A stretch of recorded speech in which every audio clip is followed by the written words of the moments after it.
ತುಂಬಾ ಒಂದು ಗ್ರೇಟೆಸ್ಟ್ ವಿಚಾರ ತಿಳಿಸ್ಕೊಟ್ರಿ ಸರ್. ಇಲ್ಲಿ ತನಕ ನಾವು ಥಿಯೇಟರ್ ಅಂದ ತಕ್ಷಣ ಎಲ್ಲ ಸೀಟ್ ಬಗ್ಗೆ ಮಾತಾಡ್ತಿದ್ವಿ, ಈ ಮೆಟ್ಲು ಬಗ್ಗೆನೇ ಮಾತಾಡ್ತಾ ಇರಲಿಲ್ಲ. ಆಕ್ಚುಲಿ ತುಂಬಾ ವಾಸ್ತವ ಸಂಗತಿ ಸರ್. ಒಂದು ರೀತಿ ಅದನ್ನ ಅರ್ಥ ಮಾಡ್ಕೊಂಡು ಹೋದ್ರೆ ತುಂಬಾ ಭಾವನಾತ್ಮಕ ಎಲ್ಲೋ ಕನೆಕ್ಷನ್ ಕೊಡುತ್ತೆ ಪ್ರತಿ ಪ್ರೇಕ್ಷಕನಿಗೆ, ಇಂಡಸ್ಟ್ರಿಗೆ, ಎಲ್ಲದಕ್ಕೂ. ಸೊ ಈ ಮೆಟ್ಲು ಬಗ್ಗೆ ಹೇಳಬೇಕಾದ್ರೆ ಸರ್, ಅದು ನಾನು ಅದ್ರ ಬಗ್ಗೆ ತುಂಬ ಯೋಚನೆ ಮಾಡ್ತಿದ್ದೆ. ನಾನು ಬೆಂಗಳೂರಲ್ಲಿ ಚಿತ್ರಮಂದಿರದ ಹೆಸರು ಬೇಡ, ಅಲ್ಲಿ ನಾನು ಅಂದ್ಕೊಂಡಿದ್ದು ಅದು ತುಂಬ ಒತ್ತಾಯ ಮಾಡಿ ಭಯಂಕರ ಕೊಬ್ಬು, ನೀ ಸಿನಿಮಾ ನೋಡೋ, ನನಗೆ ತಾಗಲಿಲ್ಲ. ಅದು ಸುಮಾರು ಹೊತ್ತು ನಿಂತಿದ್ದೆ ಆ ಮೆಟ್ಲ ಮೇಲೆ. ನಾವು ಯಾಕೆ ಮಾಡಬಾರ್ದು, ನಮ್ಮಲ್ಲಿ ಏನು ಪ್ರಾಬ್ಲಮ್ ಏನು? ಪ್ರತಿ ಕನಸು ರಿಯಾಲಿಟಿ ಆಗಿ ಕನ್ವರ್ಟ್ ಆಗಕ್ಕೆ, ಅಂದರೆ ನಾವು ಸಕ್ಸಸ್ ಒಂದು ಕನಸು ಕಾಣ್ತೀವಲ್ಲ, ಅದು ರಿಯಾಲಿಟಿ ಆಗೋಕ್ಕೆ ಕನಸು ಕಂಡ ದಿನದಿಂದ ಸಕ್ಸಸ್ವರೆಗೆ 12 ವರ್ಷ ಬೇಕು. ನೀನು ಇವತ್ತೇನೋ ಒಂದು ಅಂದ್ಕೊಂಡ್ರೆ ನೀನು ಏಳು ಬೀಳು ಸುಖ ಶಾಂತಿ ನೆಮ್ಮದಿ ಎಲ್ಲ ಹೋಗಿ ವಾಪಸ್ ಬಂದು ಗುದ್ದಾಡ್ಕೊಂಡು ನೀನು ನಿಲ್ಲಕ್ಕೆ 10 ರಿಂದ 12 ವರ್ಷ ಬೇಕು. ಅದು ನಂಗೆ ಗೊತ್ತಿರಲಿಲ್ಲ ಅವಾಗ. 20 ಚಿಲ್ಲರೆ ವಯಸ್ಸಲ್ಲಿ ಹಂಗೆ ಅನ್ಸುತ್ತೆ. ಮೆಟ್ಲ ಮೇಲೆ ಅನ್ಸೋದು. ಹೋಗ್ಬೇಕಾದ್ರೆ ಒಂದು ಉತ್ಸಾಹ, ಬರ್ಬೇಕಾದ್ರೆ ಇವ್ರನ್ನೆಲ್ಲ ಓಡಿಸ್ಬಿಟ್ಟು ನಾನು ಡೈರೆಕ್ಟರ್ ಆಗಬೇಕು, ನಾನು ನಟ ಆಗಬೇಕು, ನಾನು ನಟಿ ಆಗಬೇಕು. ಯಾರೊಬ್ಬ ಬಿಸ್ನೆಸ್ ಮನ್ ಮಗ ಯೋಚನೆ ಮಾಡ್ತಾನೆ, ಇಷ್ಟೊಂದು ದುಡ್ಡು ಮಾಡಿದೆಯಂತೆ, ನಾನು ಸಿನಿಮಾ ಮಾಡಬೇಕು. ಹೀಗೆ ಒಂದು ವಿಷಯಕ್ಕೆ ನಾವು ಎಕ್ಸ್ಪೋಸ್ ಆಗಿ ಅದರಿಂದ ಹೊರಗಡೆ ಬರ್ತಿರೋದು ಅದು ಮೆಟ್ಲು. ಒಳಗೆ ಹೋಗೋದು ಮೆಟ್ಲು ಹತ್ಕೊಂಡೆ, ವಾಪಸ್ ಬರೋದು ಮೆಟ್ಲು ಹೇಳ್ಕೊಂಡು. ಇದ್ರ ಮೇಲೇನೆ ಸುಮಾರು ಭಾವನೆಗಳು ಹುಟ್ಟೋದು ಸಿನಿಮಾ ಬಗ್ಗೆ. ಇಲ್ಲಿ ಟಿಕೆಟ್ ತಗೊಂಡು ಹತ್ತಬೇಕಾದ್ರೆ ಒಂದು ನಿರೀಕ್ಷೆ ಇರುತ್ತೆ ಅವನಿಗೆ, ಏನೋ ಹಿಂಗೈತೆ ಅಂತ ಹಂಗೈತೆ ಅಂತ ಹಿಂಗಾಗ್ಬಿಡುತ್ತೆ. ನನಗೇನೋ ಭಯಂಕರ ಮಜಾ ಸಿಗುತ್ತೆ. 200 ರೂಪಾಯಿ ಕೊಟ್ಟಿರ್ತಾನೆ, ಸುಮ್ಮನೆ ಇಲ್ಲ. ಇನ್ನೊಬ್ಬ 100 ರೂಪಾಯಿ ಕೊಟ್ಟಿರ್ತಾನೆ, ಇನ್ನೊಬ್ಬ ಬ್ಲ್ಯಾಕಲ್ಲಿ ತೊಗೊಂಡಿರ್ತಾನೆ. ಸಿನಿಮಾ ಅನ್ನೋದು ಅದೊಂದು ಮಾಯೆ, ಅದೊಂದು ಮೋಹ. ಅದರಲ್ಲಿ ಏನೋ ಒಂದು ಎಂಟರ್ಟೈನ್ಮೆಂಟ್ ಇರುತ್ತೆ. ನಾವು ಕೊಟ್ಟಿರ್ಬೇಕದನ್ನ, ಒಂದು ಥಿಯೇಟರ್ ಎಕ್ಸ್ಪೀರಿಯನ್ಸು, ಇಲ್ಲಿಗೆ ಬಂದು ನೋಡೋ ಒಂದು ಫೀಲಿಂಗು. ಥಿಯೇಟ್ರಲ್ಲೇ ಯಾಕೆ ನೋಡ್ಬೇಕು ಒಂದು ಸಿನಿಮಾನ? ಇವೆಲ್ಲ ಸೇರಿಸಿ ಅವನು ಒಂದು ಎಕ್ಸೈಟ್ಮೆಂಟಲ್ಲಿ ಒಳಗೆ ಹೋಗಿ ಬರ್ಬೇಕಾರೆ ಹಂಗೆ ಕೊಟ್ಕೊಂಡ್ಬಿಡ್ತಾರೆ. ಅದು ನನಗಾಗಿದ್ದನ್ನು ನಾನು ವೀಕ್ಷಕರ ಜೊತೆ, ಮನದ ಕಡಲು ಟೀಮ್ ಜೊತೆಗೆ ಹಂಚ್ಕೊಂಡೆ. ನನಗೆ ಇನ್ನೇ ಈ ಥಿಯೇಟರ್ ಎಕ್ಸ್ಪೀರಿಯನ್ಸ್ ಕೊಡೋದು ಅಂತಿದೆಯಲ್ಲ, ಅದನ್ನು ತುಂಬ ದೊಡ್ಡದಾಗಿ ನಾವೆಲ್ಲ ಉದ್ಯಮದವ್ರು ಮಾತಾಡ್ಬೇಕದನ್ನ. ಪ್ರತಿಯೊಬ್ಬ ಈಗ ಒಂದು 200 ಚಿಲ್ಲರೆ ಸಿನಿಮಾಗಳು ಸೆನ್ಸರ್ ಆಗ್ತವೆ. ಪಾಪ ಅದು ಯಾರು ಚಿಕ್ಕ ದೊಡ್ಡಪ್ಪದಿರ್ ದುಡ್ಡು, ಅಪ್ಪನ ಆಸ್ತಿ, ಮ್ಯೂಚುವಲ್ ಫಂಡ್ ಎಲ್ಲ ತಂದು ಸಿನಿಮಾ ಮಾಡಿದ್ರು ನೋಡಿದ್ದೀನಿ. ಎಷ್ಟೋ ಜನಕ್ಕೆ ಪುಕ್ಸಟ್ಟೆ ಕೆಲಸ ಮಾಡಿರ್ತೀನಿ, ಎಷ್ಟೋ ಜನ ಕೈ ತುಂಬ ಕಾಸು ಕೊಟ್ಟು ಕೆಲಸ ಮಾಡಿರ್ತಾರೆ, ಹಾಡು ಬರ್ಸಿರ್ತಾರೆ. ಎಲ್ಲಿ ಹೋಗ್ಬೇಕು ಅವ್ರು? 200 ಜನ, 200 ಸಿನಿಮಾ ತಂಡದವರು, ನಿನ್ನೇಜ್ನ ಹುಡುಗರು. ಈಗ ಮುಖ ಚೆನ್ನಾಗಿದೆ, ಅವನೇನೋ ಸ್ವಲ್ಪ ಥಿಯೇಟರ್ ಮಾಡ್ಕೊಂಡಿದ್ದಾನೆ ಅಂತ ಹೀರೋ ಆಗಕ್ಕೆ ಬಂದಿರ್ತಾನೆ, ಎಲ್ಲೆಲ್ಲೋ ದುಡ್ಡು ಹಾಕ್ಸ್ಬಿಟ್ಟಿರ್ತಾನೆ. ಎಷ್ಟು ಜನ ಗುರು? ಮುಂಚೆ ಆದರೆ ಒಂದು 15-20 ಜನ ಟೀಮ್ಗಳು ಕಣ್ಣಿಗೆ ಕಾಣಿಸೋವು. 200 ಜನಕ್ಕೆ ಈಗ ಪ್ರಮೋಷನ್ ಬಜೆಟ್ ಎಲ್ಲಿಂದ ಬರುತ್ತೆ ಅವರಿಗೆ? ಯಾರು ಸಪೋರ್ಟ್ ಮಾಡ್ತಾರೆ? ಎಲ್ಲ ದುಡ್ಡು ಕೊಟ್ಟರೆ ಆಗೋದು. ಸೊ ಯಾರಿಗೂ ಗೊತ್ತಾಗ್ತಿಲ್ಲ ಹೆಸರುಗಳು. ಜನ ಬನ್ರಿ ಅಂದರೆ ಎಷ್ಟು ದೊಡ್ಡ ಚಿತ್ರಮಂದಿರಕ್ಕೆ ನಾನೇ ಹೇಳಿದೆ, ಇವಾಗ ತೀರಾ ನಗಣ್ಯ ಪ್ರಮಾಣದಲ್ಲಿ ಜನ ಬಂದಿದ್ದಾರೆ ಬೆಳಗ್ಗೆ ಶೋಗೆ. ಜನರು ತಪ್ಪಲ್ಲ. ಕಾರಣ ಏನಂದರೆ ಜನರಿಗೆ ಅಷ್ಟೊಂದು ಸೋರ್ಸ್ಗಳು ಕೊಟ್ಟಿದ್ದೀವಿ ನಾವೀಗ. ಪಾಪ ಈ ಡಿಜಿಟಲ್ ಪ್ಲಾಟ್ಫಾರ್ಮ್ಗಳನ್ನೆಲ್ಲ ಡೌನ್ಲೋಡ್ ಮಾಡ್ಕೊಂಡಿದ್ದಾನೆ ಅವನು. ವರ್ಷಕ್ಕೆ 700ರಿಂದ 1,500 2,000 ಅಲ್ಲೂ ದುಡ್ಡು ಕಟ್ತಾನೆ. ಅವನದೇನು ತಪ್ಪು? ಅಲ್ಲಿ ಯಾವಾಗ ಬರುತ್ತೆ ಅಂತ ಕೇಳ್ತಾನೆ. ದೊಡ್ಡ ದೊಡ್ಡ ಪ್ಲಾಟ್ಫಾರ್ಮ್ಗಳು ಹೆಸರು ಬೇಡ, ಅವೆಲ್ಲ ಸಿನಿಮಾ ಹಾಕ್ತಾವಂದ್ರೆ ಅವನು ಅಲ್ಲಿ ನೋಡೋದ್ರಲ್ಲಿ ತಪ್ಪೇನು? ಅಲ್ಲಿ ದುಡ್ಡು ಕಟ್ತಾ ಇಲ್ವಾ ಅವನು? ಅವ್ರು ಬಾಗಿಲು ತೆಗಿತಾರ? ಅವ್ರು ಒಳ್ಳೆ ಸಿನಿಮಾ ಮಾರ್ಕೆಟಲ್ಲಿ ಗುಡುಗಿದ್ರೆ ಮಾತ್ರ ಬಾಗಿಲು ತೆಗಿತೀವಿ ಅಂತಾರೆ. ಒಳ್ಳೆ ರಿಪೋರ್ಟ್ ಬಂದರೆ ಮಾತ್ರ ನೀವು ಬಂದು ನಮ್ಮ ಹತ್ರ ಮಾತಾಡ್ಕೊಳ್ಳಿ. ಅಲ್ಲಿವರೆಗೆ ನಾವು ಸಾಕಷ್ಟು ಒದೆ ತಿಂದು. ಅವ್ರದ್ದು ತಪ್ಪಿಲ್ಲ, ಯಾಕಂದರೆ ಮನುಷ್ಯ ಕಂಡು ಹಿಡ್ಕೊಂಡಿರೋದು ಪ್ಲ್ಯಾಟ್ಫಾರ್ಮು. ಅವ್ರನ್ನ ನಂಬಿನೇ ತುಂಬ ಜನ ಸಿನಿಮಾ ಮಾಡಿದವರು ಇದ್ದಾರೆ. ಈ ಮನುಷ್ಯ ಕಂಡು ಹಿಡ್ಕೊಂಡವನ್ನ ಯಾವನು ಭಾಳ ದಿವಸ ನಂಬಕ್ಕಾಗಲ್ಲ. ಕರೆಂಟ್ ಕಂಡು ಹಿಡೋನು ಅವನೇ, ಬಿಲ್ ಕಟ್ಟೋನು ಅವನೇ ಅನ್ನೋ ಥರ ಕೇಸ್ಗಳು ನಾವು. ಅಲ್ಲಿ ಮನುಷ್ಯದ್ದು ಭಾರಿ ಮಜಾ ಇದೆ. ಈ ಕಲ್ಲಂಗಡಿ, ಈ ಪೇರ್ಲೆ ಹಣ್ಣು ಇದನ್ನೆಲ್ಲ ತೊಗೋಬೇಕಾರೆ ಸ್ವೀಟ್ ಆಗಿದೆಯಾ ಅಮ್ಮ ಅಂತಾರೆ. ಹ್ಞೂ ಅಂದಮೇಲೆ ಅದಕ್ಕೆ ಉಪ್ಪು ಖಾರ ಹಾಕೊಂಡಿರ್ತಾರೆ. ಸ್ವೀಟ್ ಆಗಿದೆ ಅಂತ ಯಾಕೆ ಕೇಳಿದೆ ನೀನು? ಹಂಗೆ ಭಾರಿ ಮಜಾ ಇದೆ ಅದು. ಒಂದು ಮಾರ್ಕೆಟ್ನ ಮನಸ್ಥಿತಿ, ಸಮಾಜದ ಮನಸ್ಥಿತಿ, ಇವರೆಲ್ಲರನ್ನು ಅರ್ತು ಅವ್ರನ್ನ ತುಂಬಿಸಿ ಅವ್ರನ್ನ ಎಂಟರ್ಟೈನ್ ಮಾಡ್ಬೇಕಂತೆ. ಅವನ ಎಂಟರ್ಟೈನ್ಮೆಂಟಿಗೆ 1000 ಮಾರ್ಗ ಮಾಡಿಕೊಟ್ಟವ್ರೆ ನಾವು. ಎಲ್ಲ ಕಡೆ ಸಿಗ್ತದೆ ಇವಾಗ ವೈರಸಿ ಹಾವಳಿ. ಅವನದೇನು ತಪ್ಪಿದೆ? ಅಲ್ಲೂ ದುಡ್ಡು ಕಟ್ತಾರ. ಅವನು ಕಟ್ಟೋದಿಲ್ವ? ಅವನು ಅಲ್ಲಿ ನೋಡೋದ್ರಲ್ಲಿ ಏನು ತಪ್ಪು? ಅಲ್ಲಿಗೆ ಹೋಗೋದು ಹೆಂಗೆ? ಈ 200 ಸಿನಿಮಾ ಮಾಡೋದ್ರ ಕತೆ ಏನು? ಎಲ್ಲರೂ ಎ ಗ್ರೇಡ್ ಅಲ್ಲ, ಎ ಗ್ರೇಡ್ಗೆ ಕ್ಯೂ ನಿಲ್ಲತ್ತೆ, ಇದೇ ಖಾಲಿ ಬೈಲು ತುಂಬ್ಕೊಂಡು ನಿಂತಿರುತ್ತೆ. ಅದು 10 ದಿವಸ 15 ದಿವಸಕ್ಕೆ ಬಂದು ನಿಂತಿದೆ ಪಾಪ ಎ ಗ್ರೇಡ್ದು ಕೂಡ. ಆ ಎ ಗ್ರೇಡ್ ಅಂದ ತಕ್ಷಣನೇ ದೊಡ್ಡ ದೊಡ್ಡ ಸ್ಟಾರ್ಗಳ ಕಷ್ಟ ಇದ್ರ 100 ಪಟ್ಟಿರುತ್ತೆ. ನಾವು ಅಂದ್ಕೊಳ್ಳೋದು ಈ 200 ಜನರ ಚಿಂತೆ ಆದರೆ ಅವ್ರ ಕಷ್ಟ ಇದಕ್ಕಿಂತ ದೊಡ್ಡದಿರುತ್ತೆ.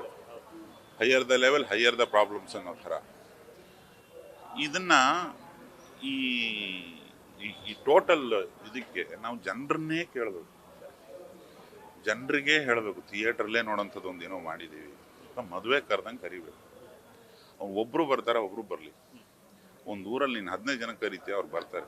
ನೀನು ಗುಂಪಲ್ಲಿ ನಾವು ಕೂಗಿ ಗುಂಪಲ್ಲಿ ಏನೇ ಮಾಡೋಕೆ ಹೋದ್ರೂ ಆಗೋದಿಲ್ಲ.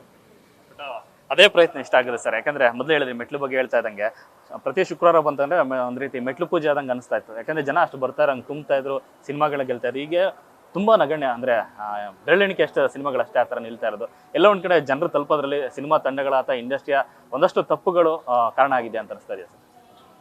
ಅಂದ್ರೆ ತಪ್ಪು ಸರಿ ಚರ್ಚೆ ಮಾಡಕ್ ಆಗಲ್ಲ. ಅದು ಈಗ ತಪ್ಪು ಅಂತ ಯಾರೊಬ್ರು ಸೈಂಟಿಫಿಕಲಿ ಪ್ರೂವ್ ಮಾಡಿದ್ರು, ಯಾರು ತಿದ್ಕೋಬೇಕದನ್ನ? ಒಬ್ಬ ತಿದ್ಕೊಂಡ್ರೆ ಆಗಲ್ವಲ್ಲ. ಏನೋ ಒಂದು ದೊಡ್ಡ ತಪ್ಪು ನಡೆದಿದೆ ಅಂತಾನೆ ಹೇಳಿದ್ರು, ಅದನ್ನ ಯಾರು ತಿದ್ಕೋಬೇಕು? ನಾವೇ ಎಲ್ಲಿ ತಿದ್ಕೊಳಕ್ಕಾಗತ್ತದು? ಯಾರ ಮಾತು ಕೇಳ್ತಾರೆ? ಎಲ್ಲರೂ ಒಳ್ಳೆ ಸಿನಿಮಾ ಮಾಡಿ ಅಲೆಬ್ಸಕ್ಕೆ ಬರೋದು. ಈ ಸಿನಿಮಾ ಯಾಕಪ್ಪ ಮಾಡಿದೆ ನೀನು, ಚೆನ್ನಾಗಿಲ್ಲ ಅಂತ ಹೇಳಕ್ಕಾಗಲ್ಲ. ನೀನು ಪ್ರೋತ್ಸಾಹನೇ ಕೊಡ್ಬೇಕು ಅವನಿಗೆ. ನಾನು ಕೊಡ್ಬೋದು ಉದ್ಯಮದವನಾಗಿ, ನೀನು ಮಾಧ್ಯಮದವನಾಗಿ ಕೊಡ್ಬೋದು, ಜನ ಯಾಕೆ ಕೊಡ್ತಾರೆ? ಬಟ್ ಆ ತಪ್ಪು ತಿದ್ಕೊಳ್ಳೋಕೆ ಅವಕಾಶನೇ ಇಲ್ದಂಗೆ ಆಗೋಯ್ತು. ಆಮೇಲೆ ತಪ್ಪು ಸರಿ ಚರ್ಚೆ ನಂತರ ಬರ್ಬೇಕಲ್ಲ ಸಿನಿಮಾಗಳು ಹೊರಗೆ. ನೀನೇ ಒಂದು ಸಿನಿಮಾ ಮಾಡಿದೆ ಅನ್ಕೋಗ್ರು, 1, 1.5, 2 ಕೋಟಿನೋ 3 ಕೋಟಿ ಹತ್ತತ್ರ ಆಗುತ್ತೆ ಇವಾಗ ಸಣ್ಣ ಸಿನಿಮಾಗಳಿಗೂ ಕೂಡ. ಎಲ್ಲಿಂದ ನೀನು ರಿಕವರ್ ಮಾಡ್ಕೋತೀಯ? ಯಾರೋ ಮಾಡಿಟ್ಟಿರೋದಿದ್ಯಾ, ಮಾಡ್ಕೋ ಹೋಗತ್ಲಾಗೆ. ಅದು ಹಂಗೂ ಇರಲ್ಲ.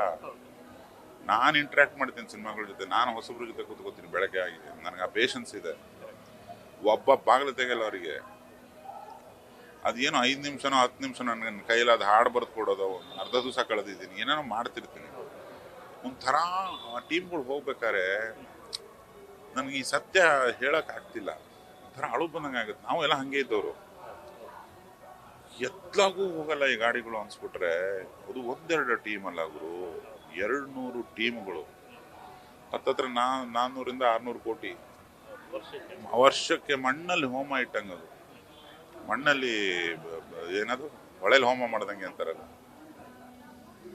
ಎಲ್ಲಿ ಹೋಗ್ಬೇಕು ಅವ್ರು ಚೇತರಿಸ್ಕೊಳ್ಳೋದು ಹೆಂಗೆ? ಹಂಗಾರಾದ್ರೂ ಪ್ರತಿಭಾವಂತರಿಲ್ವಾ? ನಾನು ತೋರಿಸ್ತೀನಿ, ಮಿನಿಮಮ್ 10-15 ಜನ ಪ್ರತಿಭಾವಂತರು, ನಮ್ಮೆಲ್ಲರಿಗಿಂತ ಪ್ರತಿಭಾವಂತರು ಇರ್ತಾರೆ ಅದರಲ್ಲಿ. ಅವನು ಯಾವಾಗ ಕನೆಕ್ಟ್ ಆಗ್ತಾನೆ ಹಂಗಾರೆ ಸಮಾಜಕ್ಕೆ? ಅವ್ನು ಪ್ರಮೋಷನ್ ಮಾಡಿ ಜನ ಕರೆಸಿ ಜನ ಶಭಾಷ್ ಅನ್ಬೇಕು ಅಂದ್ರೆ ಇಷ್ಟೊಂದು ಗೋಳಿದ್ರೆ ಆ ಪ್ರತಿಭಾವಂತನ ಕಥೆ ಏನು? ಸಾಕಾಗ್ಬಿಟ್ಟಿರುತ್ತೆ. ಈಗ ನೀವೇ ನಿನ್ನ ಚಾನೆಲ್ಗೆ ಬಂದಾಗ ಏನ್ ಮಾಡೋದು ಸರ್ ಪ್ರಮೋಷನ್ ಅಂದ್ರಿ, ನನಗೂ ಗೊತ್ತಿಲ್ಲ ಸರ್. ಸಾಕಪ್ಪ, ಇದು ಎಲ್ಲ ಒಂದೇ ಥರ ಕಾಣ್ತವೆ ಪ್ರಮೋಷನ್. ಏನು ರವಿ ಅವ್ರ ಬಗ್ಗೆ ತುಂಬಾ ಇಷ್ಟ ಆಯ್ತು ನನಗೆ. ಅವ್ರ ಹತ್ರ ನಾನು ಹಂಚ್ಕೊಂಡೆ, ಹಿಂಗೆ ಹೋಗಿ ಜನರನ್ನೇ ಕೇಳ್ಬಿಡೋಣ ಅತ್ಲಾಗೆ, ಅಲ್ಲಿ ಹೋಗಿ ನೋಡಿದ್ರೆ ಗೊತ್ತಾಗ್ತದೆ. ಇದು ಆ್ಯಕ್ಚುಲಿ ಇಲ್ಲಲ್ವಾ ಜನ ಬರಬೇಕಾಗಿರೋದು. ಇಲ್ಲಿ ಪರಿಸ್ಥಿತಿ ನಾವು ಇಲ್ಲಿ ಬರೋವರೆಗೂ ನಮ್ಗೆ ಎಲ್ಲಿ ಗೊತ್ತಾಗುತ್ತೆ? ಈ ಮೆಟ್ಲು ಬಗ್ಗೆ ಮಾತಾಡಬೇಕು ಅಂತ ಅನಿಸ್ಬೇಕು ಅಂದ್ರೆ ನನಗೆ ಇಂಥ ಮೆಟ್ಲು ಹತ್ರ ಬರ್ಬೇಕು ನಾನು. ಸೊ ಅದನ್ನ ಬಂದಿರೋ ನಿನ್ನ ಚಾನೆಲ್ಗೆ ನನ್ನ ವಂದನೆ ಮೊದಲನೇದು. ಸತ್ಯಾರೇ ಹೇಳೋಣ ಏನಾಗ್ತದೆ ಅಂತ ಹೇಳ್ಬಿಡೋಣ. ಅವಾಗ ಸುಳ್ಳು ಹೇಳಿದ್ರೆ ಮೇಂಟೈನ್ ಮಾಡ್ಬೇಕಾಗತ್ತೆ, ಅದಾಗದಿರೋ ಕೆಲಸ. ಸೊ ನನಗನ್ಸೋದು ದೂರದ ಸತ್ಯ ಮನದ ಕಡಲು ಕರೆಸುತ್ತೆ ಜನನ ಅಂತ. ವಾಸ್ತವ ಸರ್. ಯಾಕಂದ್ರೆ ನೀವು ಹೇಳಿದ್ರಿ ಮದುವೆಗೆ ಇನ್ವಿಟೇಷನ್ ಕೊಟ್ಟಾಗೆ ಜನರ ಹತ್ರ ನಾವು ಹೋಗೋಂಥ ಸಂದರ್ಭ ಬಂದಿದೆ ಅಂತ. ಇವತ್ತೆಲ್ಲ ಬಿಡದಿ ರಾಮನಗರ ಕಡೆ ಒಂದು ಬರುವಾಗ ಸಾಕಷ್ಟು ಜನ ಸಿನಿಮಾದ ಕಂಟೆಂಟ್ ನೋಡಿ ಅಥವಾ ನಿಮ್ಮನ್ನು ನೋಡಿದ ತಕ್ಷಣ ಬಂದ್ಬಿಟ್ಟು ಸಿನಿಮಾ ಬಗ್ಗೆ ತಿಳ್ಕೊಂಡ್ರು. ಅವ್ರಿಗೆ ಒಂದಷ್ಟು ಜನ ಸಿನಿಮಾ ಟೈಟ್ಲ್ ಜೊತೆಗೆ ಸಾಂಗ್ಗಳನ್ನು ಅರ್ಥ ಮಾಡ್ಕೊಂಡು ನಿಮ್ಮ ಜೊತೆ ಬಂದು ಮಾತನಾಡಿದ್ರು. ಎಲ್ಲ ಒಂಥರ ಖುಷಿ ಅಲ್ಲ ಸರ್? ಜನಗಳ ಈ ಥರ ಇಂಟ್ರಾಕ್ಷನ್ ಇದ್ದಷ್ಟು ಸಿನಿಮಾಗಳಿಗೆ, ಸಿನಿಮಾ ಇಂಡಸ್ಟ್ರಿಗೆ, ಸಿನಿಮಾ ತಂಡಗಳು ಒಳ್ಳೇದಾಗುತ್ತೆ. ಹೌದು. ನನಗೆ ಅವರು ನೀನು ನಿಂತಿದ್ದೆ, ಒಂದು 3-4 ಜನ ಬಂದು ಟೈಟ್ಲ್ ಹೇಳಿದ್ರು. ಮೊದಲನೇ ಸತಿ ಒಬ್ಬ ಟೈಟ್ಲ್ ಹೇಳ್ತಿದ್ದಾನೆ ಕಣ ನಂಗೆ. ಸಿನಿಮಾ ರಿಲೀಸಿಗೆ 15-20 ದಿವಸ ಇದೆ, ಟೈಟ್ಲು ಒಬ್ಬ ಪ್ರೇಕ್ಷಕ ಹೇಳ್ದ ಅಂದಾಗ ಒಂದು ಆನಂದ ಆಗ್ಬಿಡುತ್ತೆ. ಟೈಟ್ಲ್ಗಳು ನಿಲ್ತಾ ಇಲ್ಲ, ಯಾಕಂದ್ರೆ ಒಂದು ಟೈಟ್ಲು ಬರ್ತಾ ಇಲ್ವೇ, ವಾರಕ್ಕೆ 20. ಅದ್ರ ಪ್ರೀ ಪ್ರಮೋಷನ್ ಅಂತ ಲೆಕ್ಕ ತಗೊಂಡ್ರೆ ದಿನಕ್ಕೆ ಏನಿಲ್ಲ ಅಂದ್ರೂ ಒಂದು ಸಿನಿಮಾದ 500 ಲಿಂಕ್ 500 ಫೀಡ್ಗಳು ಬರುತ್ತೆ ಮೊಬೈಲ್ಗೆ. ಎಲ್ಲ ತೆಗೆದು ಫ್ಲಶ್ ಮಾಡ್ಬಿಡ್ತಾನೆ ನಾವು. ಟೈಟ್ಲ್ಗಳು ನಿಲ್ಸಕ್ಕಾಗ್ತಿಲ್ಲ ಹೊಸ್ತು. ರಿಲೀಸ್ ಡೇಟ್ಗಳನ್ನು ತಲೆಗೆ ತುಂಬಕ್ಕಾಗ್ತಿಲ್ಲ. ಯಾರಿಗೆ ಬೇಕಾಗಿದೆ ಅದು? ಅವಾಗ ಏನು ಮಾಡ್ಬೇಕಂದ್ರೆ, ನೀವು ಗುಂಪಲ್ಲಿ ಎಲ್ಲೋ ನಾನು ಇದನ್ನು ಒಂದು ಕಂಟೆಂಟ್ನ ಇಂಟರ್ನೆಟಿಗೆ ಬಿಟ್ಬಿಟ್ರೆ ವೈರಲ್ ಆಗ್ಬಿಡುತ್ತೆ, ನನ್ನ ಪೋಸ್ಟರ್ ಚೆನ್ನಾಗಿದೆ ವೈರಲ್ ಆಗ್ಬಿಡುತ್ತೆ, ಅದನ್ನು ಬೂಸ್ಟ್ ಮಾಡಿಸು, ಈ ಸಾಂಗ್ ಇದನ್ನ ಬಿಟ್ಬಿಟ್ರೆ ರಂಗ್ ಅಂತ ಅಂಟ್ಕೊಂಡ್ಬಿಡುತ್ತೆ, ಯಾವಕ್ಕೂ ಬರ್ತಾ ಇಲ್ಲ ಅವನು. ಯಾಕಂದ್ರೆ ಎಲ್ಲರೂ ಕೂಗ್ತಾ ಇದ್ದೀರಿ, ಎಲ್ಲರೂ ಇಂಟರ್ನೆಟ್ ಬಳಸ್ತಾರೆ, ಬಟ್ ಯಾರಿಗೂ ಗೊತ್ತಾಗ್ತಿಲ್ಲ ಇಂಟರ್ನೆಟ್ ನಮ್ಮನ್ನು ಬಳಸ್ತಾ ಇದೆ. ಅವಾಗ ಏನು ಮಾಡಬೇಕು, ಸೀದಾ ಮುಚ್ಕೊಂಡು ಹೋಗಿ ಎದುರುಗಡೆ ನಿಂತ್ಕೊಂಡು ಕೈ ಮುಗಿಬೇಕು. ಒಬ್ಬ ಬಂದ್ರು ನನ್ನ ಪುಣ್ಯ. ಬರ್ತಾನೆ, ನೀನು ಒಬ್ಬನ ಕರಿ, ಅವನೊಂದು 1000 ಜನ ಕರ್ಕೊಂಡ್ಬರ್ತಾನೆ. ನಾವು ಕರಿಬೇಕು, ಎಲ್ಲರೂ ಕರಿಬೇಕು ಅನ್ನೋದು ನನ್ನ ಆಶೆ. ಬಟ್ ಅದನ್ನ ಹೇಳಕ್ ನಾನು ಯಾರು ಅಲ್ಲ. ಫಸ್ಟ್ ನಾನು ಕರಿತೀನಿ, ಅವ್ನು ಬರ್ತಾನೆ. ಈ ಮನದ ಕಡಲು ಯದ್ವಾತದ್ವ, ಅದು ಕಡಲು ಅಂತಿದೆ, ಅದು ಜನ ಸಾಗರ ಆಗ್ಬೇಕು. ಅದು ಅಲ್ಲಿ ತನಕ ಗುದ್ದಾಡೋದು ಆಗಿಲ್ಲ ಅಂದ್ರೆ ಮತ್ತೆ ಇಲ್ಲೇ ಕುತ್ಕೊಂಡು ಯೋಚನೆ ಮಾಡೋಣ ನೆಕ್ಸ್ಟ್. ತುಂಬಾ ಚೆನ್ನಾಗಿ ಹೇಳಿದ್ರೆ, ಇಂಟರ್ನೆಟ್ ನಾವು ಬಳಸ್ತಲ್ಲ, ಇಂಟರ್ನೆಟ್ ನಮ್ಮನ್ನು ಬಳಸ್ತಾ ಇದೆ ಅಂತ ಯಾರಿಗೂ ಗೊತ್ತಾಗ್ತಿಲ್ಲ. ಅದ್ರ ಜೊತೆಗೆ 14 ವರ್ಷದ ಹಿಂದೆ ಮುಂಗಾರು ಮಳೆ ಇಂಥ ಸಂದರ್ಭನೇ ಯಾವಾಗಲೂ ಇಂಡಸ್ಟ್ರಿ ಫೇಸ್ ಮಾಡ್ತಾ ಇತ್ತು. ಆ ಸಂದರ್ಭದಲ್ಲಿ ಸಿನಿಮಾ ಬಂದು ಸೂಪರ್ ಡೂಪರ್ ಹಿಟ್ ಆಯ್ತು. ಈಗಷ್ಟೇ ಈಗ ಹೊಸ ಮುಖಗಳು ಅಂತ ಬರ್ತಾ ಇದ್ದಾರೆ ಈಗ ಸಿನಿಮಾ ಟೀಮ್ ಕಡೆಯಿಂದ. ಅವರೆಲ್ಲರೂ ಕೂಡ ಜನರಿಗೆ ಗೊತ್ತಾಗಬೇಕು ಅಂದ್ರೆ ಈ ಥರದೊಂದು ಏನು ಎಲ್ಲ ಗ್ಯಾದರಿಂಗ್ ಆಗಬೇಕು, ಹ್ಯಾಪನಿಂಗ್ ಆಗಬೇಕು, ಜನರು ಮೀಟ್ ಮಾಡಬೇಕು. ಸೊ ಎಲ್ಲೋ ಒಂದು ಕಡೆ ಒಂದೊಳ್ಳೆ ವೈಬ್ಸ್ ಕಾಣ್ತಾ ಇದೆ sir. Cinema super duper hit ಆಗೋದಾಗ್ಲಿ ಅಥವಾ ಸಿನಿಮಾ ಬಗ್ಗೆ ಜನ ಮಾತಾಡೋ ರೀತಿಯಾಗಲಿ. ಖಂಡಿತ ಅದಕ್ಕಿಂತ ದೊಡ್ಡ ಪುಣ್ಯದ ಕಾರ್ಯ ಇನ್ನೊಂದಿಲ್ಲ. ರೀಚ್ ಮಾಡಿಸೋದು ಅಂತಿದೆ. ಏನ್ ರೀಚ್ ಮಾಡಿಸೋದು? ಅದನ್ನ ಲಗೇಜ್ ಆಟಲ್ಲಿ ಹಾಕ್ಬಿಟ್ಟು ಕಳಿಸ್ಬಿಡಕ್ಕೆ ಅದನ್ನು ಐಟಮ್ಮೇ. ಕೋಟ್ಯಾಂತರ ರೂಪಾಯಿ ಸಿನಿಮಾ ಇಷ್ಟು ಸಣ್ಣ ಪೆನ್ ಡ್ರೈವಲ್ಲಿ ಹೋಗುತ್ತೆ ಅಪ್ಲೋಡಿಗೆ. ಇಷ್ಟೇ ಇರ್ತದೆ ಪೆನ್ ಡ್ರೈವ್. ಅದು 100 ಕೋಟಿದಾಗಲಿ 500 ಕೋಟಿ ಸಿನಿಮಾ ಆಗಲಿ, ಅದೇನದು? ಆ ಸಿನಿಮಾ ಸುದ್ದಿಗಳನ್ನ ರೀಚ್ ಮಾಡಿಸೋದು ಸಿನಿಮಾ ಮಾಡೋದ್ರಕ್ಕಿಂತ ಕಷ್ಟ. ಇವಾಗ ಸಿನಿಮಾ ಎಷ್ಟೋ ಜನ ಮಾಡ್ಬಿಡ್ತಾರೆ, ಬರವಣಿಗೆನೂ ಮಾಡ್ಕೊಂಡ್ಬಿಡ್ತಾರೆ, ಒಳ್ಳೇದೋ ಕೆಟ್ಟದೋ ಸಿನಿಮಾ ಮುಗಿಸ್ಬಿಡ್ತಾರೆ. ಅಂಥದ್ದೊಂದು ಸಿನಿಮಾ ಬರ್ತಿದೆ ಅಂತ ಹೇಳೋದು ಹೆಂಗೆ? ಎಲ್ಲಿ ಹೇಳ್ತೀಯ? ಎಷ್ಟು ಹೇಳ್ತೀಯ? ಅದಕ್ಕೆ ಬಿಲ್ ಏನು ಬರುತ್ತೆ? ಆ ಬಿಲ್ ನನ್ನ ಹತ್ರ ಕೊಡೋಕ್ಕಾಗುತ್ತಾ? ಇವನ್ನೆಲ್ಲ ಕೇಳಿದ್ರೆ ಸಿನಿಮಾನೇ ಮಾಡಬಾರ್ದು ಅನ್ಸ್ಬಿಡುತ್ತೆ ಹೊಸಬರಿಗೆ. ನನಗೇನಂದರೆ, ಯಾವ ಊರಲ್ಲಿ ಹೊಸಬರು ಅವರನ್ನು ಒಂಥರ ಆಲ್ರೆಡಿ ಗೋರಿ ಹತ್ರ ಇದ್ದಾರೆ ಅಂತ ನೋಡ್ತಾರೋ ನನಗೆ ಅದು ಇಷ್ಟ ಆಗಲ್ಲ. ಎಲ್ಲರೂ ನಾವು ಒಂದು ಕಾಲದಲ್ಲಿ ಹೊಸಬರಾಗಿದ್ವಿ ಅನ್ನೋದನ್ನು ನೆನೆಸ್ಕೊಳ್ಳೇಬೇಕಾಗುತ್ತೆ. ಅದು ಒಬ್ಬರು ಇಬ್ಬರು ಅಲ್ಲ ಗುರು, ಸುಮಾರು 200 ಚಿಲ್ಲರೆ ತಂಡಗಳು ನಾನು ನೋಡಿದ್ದೀನಿ. ಅದ್ರಲ್ಲಿ ಸುಮಾರು ಜನ ನನ್ನ ಸ್ನೇಹಿತರಿದ್ದಾರೆ. ಅದು ಆ ಸಂಕಟ ಒಂದಿಂಥದ್ದು ಯಾವ್ದಾನ ಜನ ಬಂದು ಕಾಪಾಡ್ಬಿಟ್ರೆ ನಮ್ಮನ್ನ ಎಷ್ಟೋ ಹೋಪ್ ಬರುತ್ತೆ ಅಂತ ನನ್ನ ಒಂದು ಆಸೆ. ಅದು ಒಂದು ಸ್ವಾರ್ಥ. ನನ್ನ ನಿರ್ದೇಶನದ್ದು EK ಬ್ಯಾನರ್ಸು, ಮುಂಗಾರು ಮಳೆ ನಂತರ ಮಾಡಿರೋ ಬ್ಯಾನರು, ಇದು ಮತ್ತೆ ಆ ಇತಿಹಾಸನ ರೆಡಿ ಮಾಡುತ್ತೆ ಅನ್ನೋದೊಂದು ನನ್ನ ಸ್ವಾರ್ಥನೂ ಇದೆ. ಜೊತೆಗೆ ಇದೊಂದು ಮಿನಿಮಮ್ ಕಾಳಜಿ ಒಬ್ಬ ಉದ್ಯಮದವನಾಗಿ. ಅಷ್ಟು ಟೀಮ್ಗಳಿಗೆ ಏನಾರ ಒಂದು ದೂರದ ಬೆಳಕು ಕಾಣಿಸ್ಬೇಕು ಅನ್ನೋದು ನನ್ನ ಆಸೆ. ಅದು ಜನನೇ ಮಾಡಬೇಕು. ಯಾರು ಸೇರ್ಕೊತಾರೋ ಬಿಡ್ತಾರೋ, ನಾನಂತೂ ಹೋಗಿ ನನ್ನ ಹುಚ್ಚ ಅಂದ್ರೂ ಪರವಾಗಿಲ್ಲ, ನಾನು ಕೇಳ್ಕೊಳ್ಳೋದು ಜನನ. ಯಾರ್ಯಾರು ಸಿಗ್ತಾರೆ ಕೇಳ್ಕೊಳ್ಳೋದು, ಡೇಟ್ ಹೇಳೋದು, ಟೈಟ್ಲ್ ಹೇಳೋದು. ನಿಮ್ಮೆಲ್ಲ ಸಿನಿಮಾ ನೋಡಿದ್ದೀನಿ ಅಂತ ತುಂಬ ಜನ ಅಂದರು. ಖುಷಿ ಆಗುತ್ತೆ ಅದನ್ನ ಕೇಳ್ಬೇಕಾದ್ರೆ. ಎಲ್ಲೋ ಒಂದು ಕಡೆ ನೋಡಿದ್ದಾರೆ, ಬಟ್ ಅದು ಇಲ್ಲಿಗೆ ಬಂದು ನೋಡಿದ್ರೇ ಚಂದ. ಸಿನಿಮಾಗೆ ಬಂದು ನೋಡಬೇಕು ಅವರು.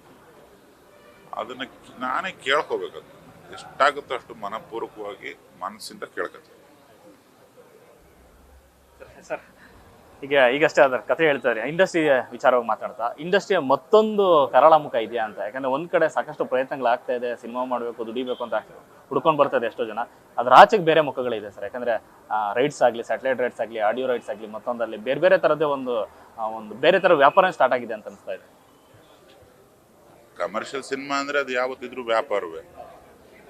ಎಷ್ಟೋ ವರ್ಷಗಳ ಹಿಂದೆ TV ಇಲ್ಲದೆ ಇದ್ದ ಕಾಲದಲ್ಲಿ ಚಿತ್ರಮಂದಿರಗಳ ಸಂಖ್ಯೆ ಜಾಸ್ತಿ ಇತ್ತು.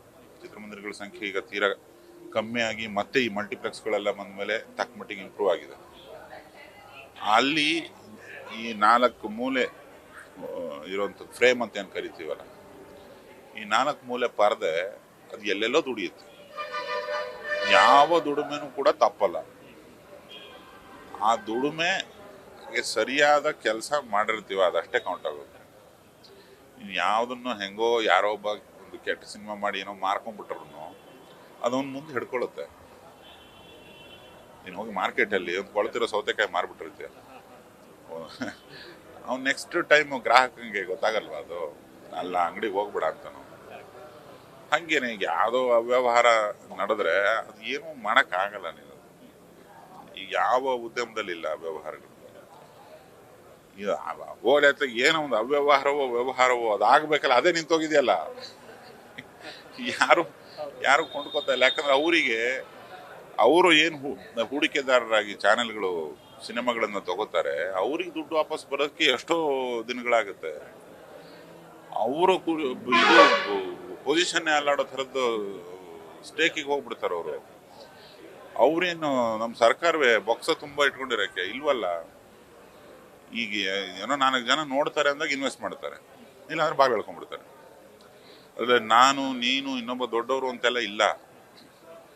ಅದನ್ನ ಏನು ಮಾಡ್ತೇನೆ ನೀನೀಗ? ಚಿತ್ರಮಂದಿರಗಳ ಸಂಖ್ಯೆ ಕಮ್ಮಿ ಆಗಿರೋದೆಲ್ಲ ಅಲ್ಲಿ ಕವರ್ ಆಗ್ತಿದೆ, ಇಲ್ಲಿ ಟೆಲಿವಿಷನಲ್ಲಿ, OTTಗಳಲ್ಲಿ.